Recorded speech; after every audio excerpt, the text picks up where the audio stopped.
Filipinos versus spare tire. Mas matalino nga ba ang mga sasakyan kumpara sa atin? Isipin mo to, marami sa ating mga Pinoy.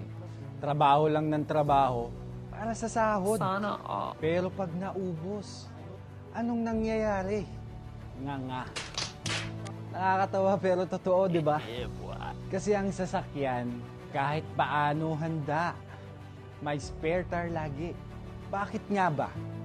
Para pag may emergency, tuloy ang biyahe. Tayo, pag nawala ang sweldo, handa ba tayo sa emergency ng buhay?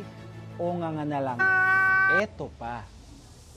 Subukan mong mag-isip, may kilala ka bang milyonaryo? O bilyonaryo na iisa lang ang pinagkikitaan?